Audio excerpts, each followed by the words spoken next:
Bayes Catholic, what's up? Bayes Catholic, you want to unmute? You've been waiting this whole Can you time, hear me? dude. Yeah, what's up? Can you hear me? Yeah, what's up? Yeah, sorry. I was hoping to maybe have a conversation about the filioque with you if you're interested. Okay. Yeah. So obviously, I'm a Thomist because the whole Catholic thing. And I take the stance of Gary Lagrange. Obviously, I believe you can't distinguish the persons without the filioque, Son and Spirit. But I wanted to take a slightly different approach. Well, did the Cappadocian? Can you tell me how the Cappadocians distinguish the persons? Yeah, well, we have some that talk about relative opposition. We can get into that. No, that's not my main argument. That's not what I argued. Relations of opposition is not relative opposition. They're two different things. Yeah, and again, we can get into that maybe later if you want. But right now, I just wanted to run an argument by you and hear your thoughts. Can I ask you before you run your argument? Do you agree with Aquinas in Summa Contra Gentiles that he seems to speak as if the essence also generates and spirates? Yeah, no, I agree that the essence is the principle by which I would say it's the principium quo remotum, but I wouldn't say that the essence is the principium quod as in the Father and the Son. Okay. How about let's just talk about the theophanies because that's more relevant. Do you think the theophanies are creatures? Well, I just want to run my argument by you real quick. Well, are the theophanies creatures though? Because this is the kill shot for Thomism. Yeah, well, I'm not too well versed in that. I just wanted to run an argument. It's similar. It's a pretty basic Thomistic argument. It's not really like I just wanted to hear your thoughts on it. Really, we don't need to like go back and forth. So you don't want to talk about the actual kill shot for Thomism? Because I think it's a disservice to give the impression that you guys actually have this like high tiered way to account for this and that. When your whole position falls apart if you don't believe that God can be in space and time. Yeah, and again, like we could totally debate theophanies. I could come on a different live, but I just had a specific argument I was hoping to ask you about. Like, and if you want to say, hey, that's a stupid argument, that's totally cool. I just kind of wanted to hear your thoughts on it. I'll tell you what, I'll answer your question. I will answer your question that you run when you answer, if you answer some of mine as well. Yeah, okay, sure. Go ahead. We can totally do that. Okay. So are the theophanies creatures? Is this your filioque argument? Or you want me to run my by? Yeah, you can go ahead first. You do yours? You can go ahead first. Yeah. Okay, so we would say that the Father, obviously being the monarch of the Trinity, he is the first person, and then there's the Son who is the second person, and the Spirit is a third person. This is obviously, as we both agree, according to order of nature, not some weird temporal Arian crap. But then we would say that the principium quo remotum, in which the Son is begotten, would be the divine essence itself. And we know that because what is being communicated. Okay, do you actually know Latin? Do you actually know Latin? I wouldn't say I'm fluent. Are you fluent in Latin? Okay, so why are you trying to quote a bunch of Latin as if you know Latin? It just comes off as pretentious and fake. Yeah, not trying to be pretentious.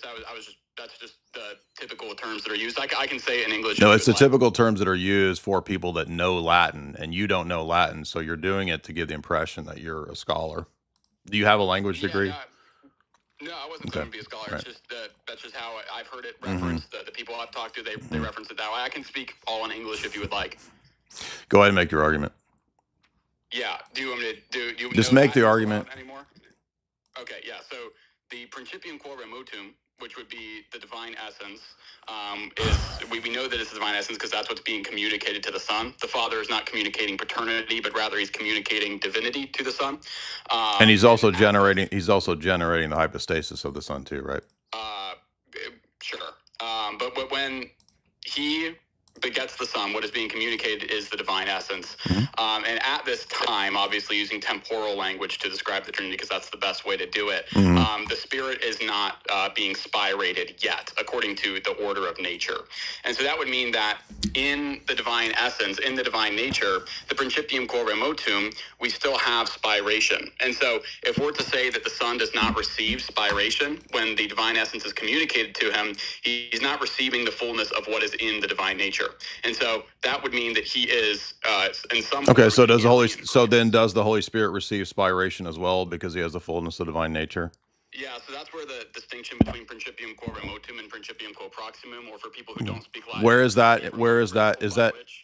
Okay, who made this distinction before Thomas Aquinas or the Latin Church? Where is that in the Cappadocians? Well, again, Does it exist? Does it exist? Okay. It's just a logical distinction. No, it's a distinction. No, it's a distinction invented to protect and defend your model. So I'm asking if it existed prior to the Middle Ages. Yeah, I don't think I could give you a specific. So quote, so you don't know? Well, yeah, I would say sure. I don't know. I'm willing to admit that, but you have to let me at least explain the distinction first before you just say, hey, we can't. No, you're coming up with a distinction to where it gives the impression that for the Son to have full divinity, it requires that he has the ability to spirate. And now, when I say, okay, well, then does the Holy Spirit also generate and spirate? Your answer is, well, you see, there's this distinction. Well, no, it's the same reason that the Son doesn't beget another Son. That's the only distinction that I was going to make, is because the Principium quo proximum terminates within the person of the Son. Okay, right? says who? Where does that come from? What do you mean? Where does it come from? You just asserted that. Where do you get that from? Because the Son doesn't beget more sons. You would agree with that? Why not? You're just asserting the position. I'm saying, why couldn't he? Why am I supposed to assume that dogmatic assertion is true? This is what Thomists do. You guys just assert shit. No, why are you laughing? You would agree. Yeah, because it doesn't matter whether I agree. It doesn't matter. I'm asking your position. This is how we logically conclude. Why should I accept that that's the logical conclusion without you just asserting it? Because we're both Trinitarian. It doesn't matter what my position is. That's a fallacy. My position has nothing to. It's irrelevant to what you're arguing. Why are you talking about my position when you're arguing your Thomist position? So what if my position agrees or disagrees? It's irrelevant to the argument you're making. So let me just clarify. You want me to? How does it terminate, and why? Why am I supposed to accept that assertion? That's what I'm saying. You Thomist. Because it's the object of the divine action that's being completed. Okay, so more Thomism. More Thomism. Why am I supposed to accept the Thomism? Why am I supposed to accept the? Why am I? You're not giving me the reason why you're asserting the position again. Why am I supposed to accept that this Thomist model is the right model for answering this question? Yes, I was about to explain that, and would you let me just finish the point? You have to answer the question and not give me the assertion again. No, you're not. Again, you guys don't understand epistemology. You think that just asserting positions is giving me the reason why I ought to accept the Thomist dogma. Why? Well, no. Obviously, we have the same epistemology. So we don't. What are you talking about? We absolutely do not.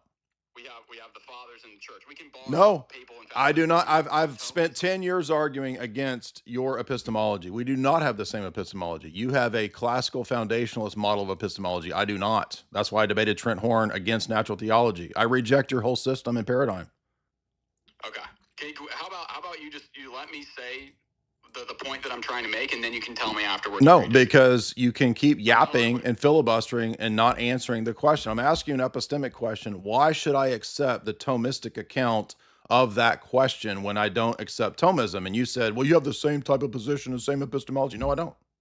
So those are not acceptable answers. Again, can you answer the question why I ought to accept the Thomistic metaphysical dogmas that you push? We can why? Thomism if you want. I'm just trying to. Why? No, you're not. You were not. No, you were answering my objection by just stating the Thomist position. So now it shifts into an epistemic question of why ought I accept the Thomist position and model? Okay, let's do that. Let's do that because that's where it goes. Let me extend it all, Rich. We can use just Cappadocian fathers, okay? Or we can. I don't think you have the right interpretation of the Cappadocians. Let's go to the. So the debate has shifted to the Cappadocian. So. I don't believe you interpret them correctly. I believe in paradigms. I haven't given you my interpretation. You don't understand. You didn't give any interpretation of the Cappadocians. What are you talking about? Yeah, so then why are you saying I don't interpret them correctly if I haven't given you an interpretation? Because you're an evidentialist, and I'm not going to give you evidential lines of argumentation when I'm asking you a paradigm level question. So let me just clarify. I'm not allowed to use natural logic, and I'm not allowed to. I don't accept those positions. Why would you? Well, I'm not a natural theology proponent or a classical foundationalist. But I'm not allowed to talk about fathers either because you don't accept my interpretation? You don't understand the allowance. I don't care what you can refer to all the things you want to. I'm just going to keep calling it out as to why it's a non sequitur, and I don't accept that as an argument. So you don't accept the early church fathers that we both. I don't accept your interpretation. I don't believe that they're theory neutral. I haven't given you an interpretation yet. How do you know you disagree with it? I don't accept the Thomist reading of the Cappadocians because I've dealt with it before. So the question then goes to the question moves to a paradigm level question of epistemology and models. So why am I supposed to accept your model of theory neutral epistemology, classical foundationalism? Okay, Jay, pretend I never told you I'm a Thomist. Let's just have a No, conversation about the field. I debate paradigms. Do you not understand this? And no, you don't, because you're a Thomist. Do you understand you can't and don't debate paradigms? Yeah, Jay, I'm not here Stop to saying debate my name. paradigms. I am moving the debate to that because it gets to that because I don't accept your interpretation of the Cappadocians. So you couldn't refute my points now? You literally said you're moving. Do you understand when it comes to a question about, this is the exact same debate I had with Arrow 4 years ago, or not Arrow, whatever the Thomist guy's name. It's the exact same debate where you want me to accept a bunch of metaphysical givens and assertions in the Thomistic scheme, and I don't because I have a different paradigm. So the debate moves to the epistemic level. Well, okay, I agree that if you want to move it to the epistemic level, that's something. No, the debate moves there. It's not me wanting to, because I'm telling you, I have totally different paradigm for how I read the Cappadocians, and I don't accept your self-evident Thomistic Aristotelian metaphysics, and you can't prove those things. Jay, let me ask you. Why do you keep repeating my name? I didn't. I just asked you. No, you keep repeating my name, Jay. I apologize. Sir Dyer, do you accept the fathers that we both venerate? Are you this stupid, really? Are you serious? Are you guys, it's like a cult. It's like talking to people in a cult. The question isn't, do we have the same church fathers? The question is, we read them from different paradigms. Do you think that they're self-evident truths, self-evident, self-interpreting texts? No, not always. I think that there are some that are obviously very clear, but I'm just asking. Okay, this is a question though. Epistemic absurdity. It's not epistemic absurdity. It's okay. So if it's epistemic absurdity, you should be able to easily refute my challenges.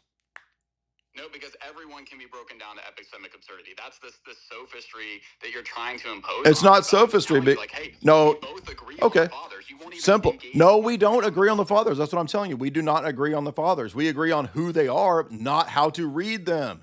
Okay, you can tell me that I'm reading them wrong, but you have to let me read you a quote first. It doesn't matter because I don't accept your reading of them.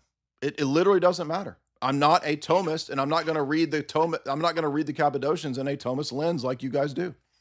So you're not going to give me an interpretation, or you're just going to say, "Oh, I'm going to say very simply that you believe that there's nothing in the intellect that's not first in the senses, because that's the peripatetic axiom. And I'm going to just ask you to explain to me why I'm supposed to accept that when the peripatetic axiom itself is not in the sense data, because that's the beginning point of your whole system. Jay, didn't mean to say your name. You can run back to, saying, "Oh, I just don't accept your epistemology, therefore your points." No, you don't understand paradigms. I've spent 20 years. Now, I know how debate works. You don't know how debate works. Congratulations. I mean, that's awesome that you spent 20 years doing this, but I want you to actually address any of the points that I'm bringing forth here. My challenges to you are at a paradigm level. So you're operating just like an atheist who wants to debate things that are not at the paradigm level. So you can keep yapping about how you read the Cappadocians. Why is that funny?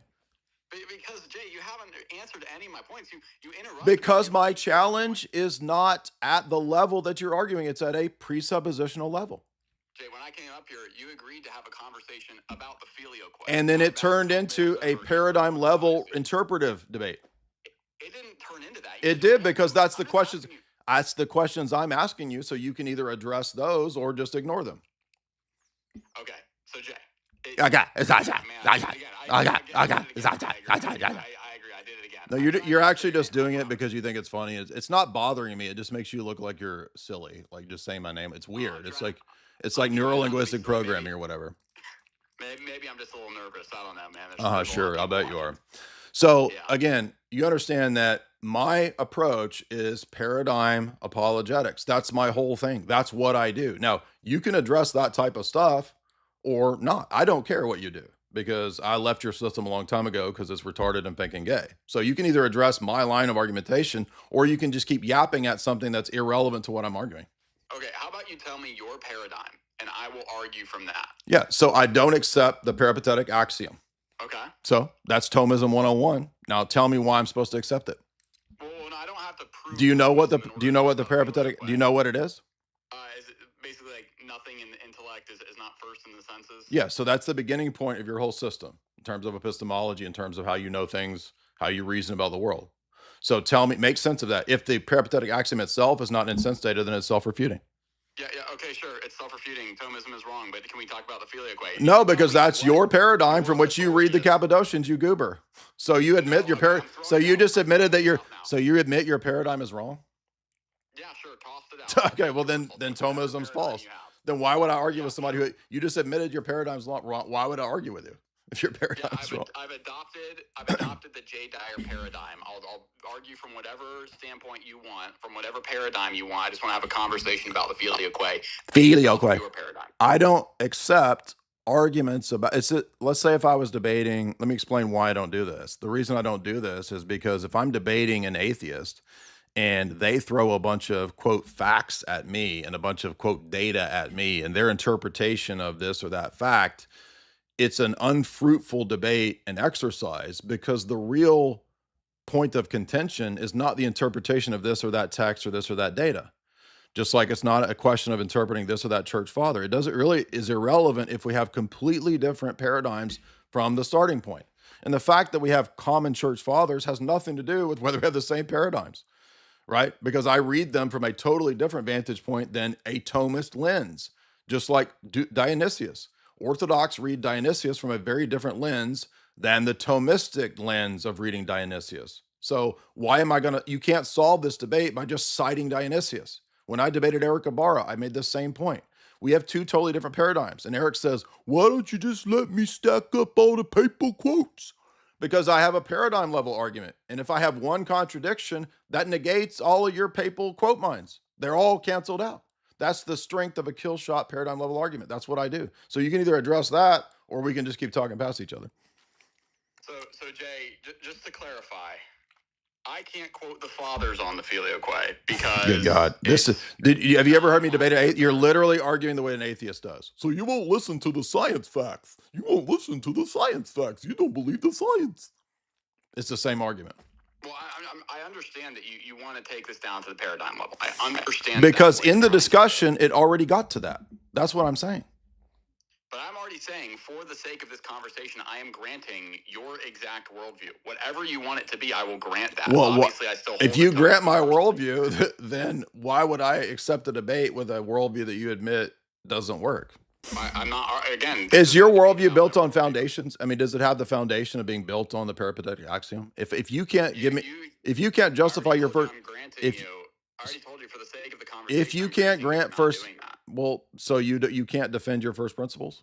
Again, I already said... Can you Well, so why would you grant that? Why would you grant that if you're... Dude, are you stupid? Why would you grant that if your argument is built on that? I never said it was built on that. All of your system is built on your first principles.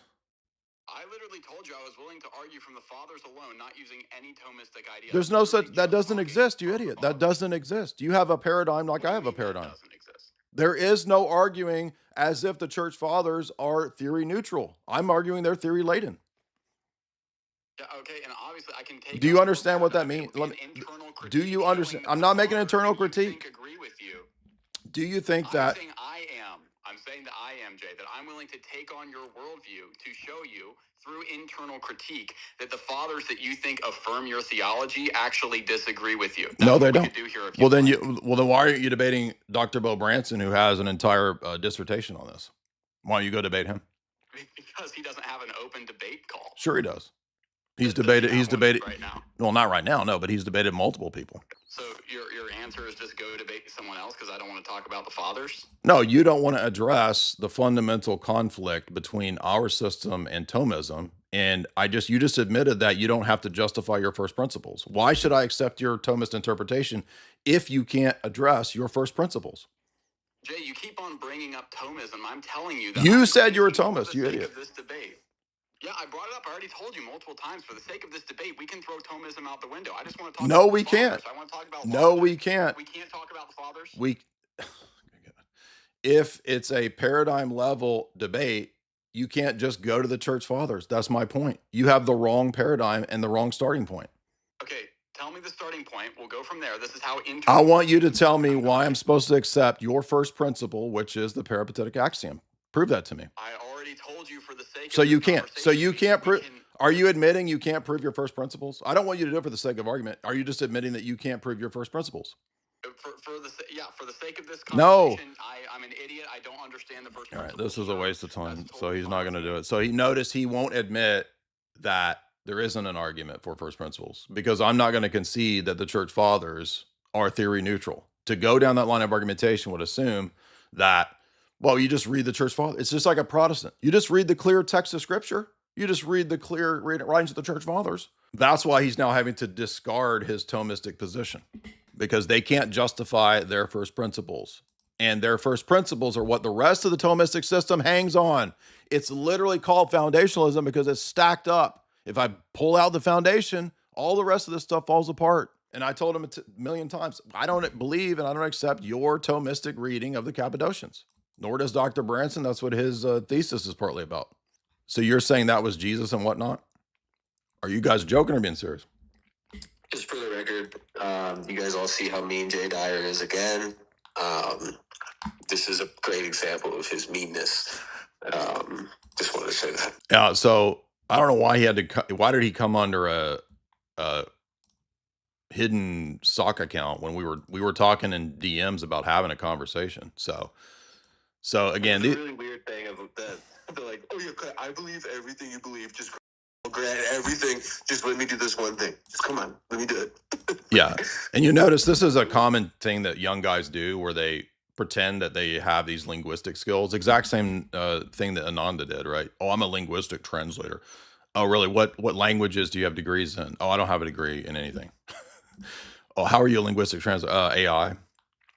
So I'm a Duolingo translator. you'll notice, by the way, I also asked Pine Suck to debate, and he turned down too. He says, I can't debate epistemology. I find someone else. So, and I've been asking Pine Suck to do that debate for 10 years because when he called in, we had the exact same exchange. So me and Pine Sap had the exact same exchange as that guy. So good. I'm glad he got his little clip because he doesn't understand how to debate, right?